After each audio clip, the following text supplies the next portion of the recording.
The recent intensification of discussions around the Karabakh issue in Western media and political circles, particularly in the United States, is becoming increasingly evident. A notable event was the hearing held on September 19th by the Tom Lantos Human Rights Commission in the U.S. Congress, which focused on human rights in Azerbaijan after the fall of Nagorno-Karabakh. This hearing featured representatives from the former separatist regime, including Gagem Stepanyan, who was introduced as the Ombudsman of the Republic of Artsakh. This raises questions about the legitimacy of such claims. What republic? In whose imagination did it ever exist? It appears that in capitals like Washington and Paris, there is a belief that supporting Armenia regarding the Karabakh issue will enhance their influence in the South Caucasus. In response, Yerevan has begun to echo its Western patrons.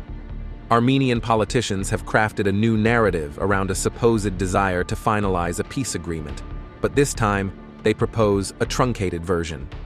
For example, during the international forum Yerevan Dialogues on September 10th, Armenia's prime minister announced that Azerbaijan was being offered the chance to sign an already agreed text of the peace treaty.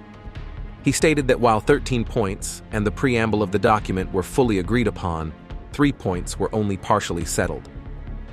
I propose to sign the already agreed points and continue discussing the remaining issues based on them, he declared. This sudden shift is perplexing, especially given that just a few months earlier, in May, he insisted that all points must be agreed upon before any treaty could be signed. The apparent plan of the Western powers seems straightforward.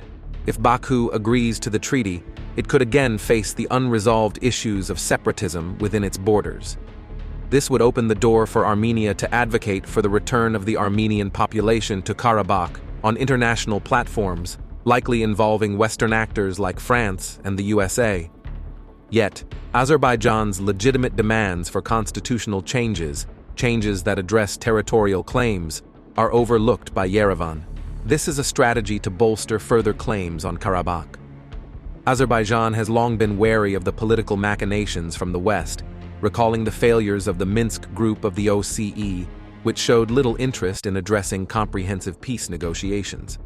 When discussions stalled, Western strategists seem to pivot to what can be described as Plan B, aimed at discrediting Azerbaijan through accusations of supposed ethnic cleansing.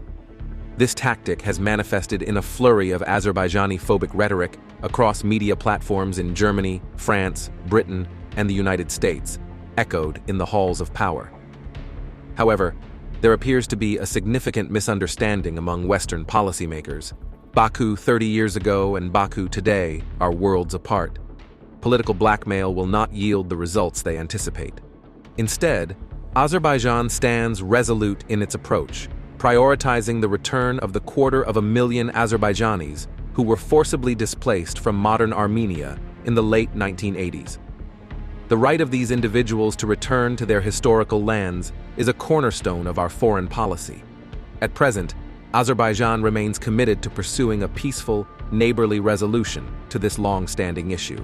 However, the future direction hinges on whether common sense and constructive dialogue can prevail in Yerevan.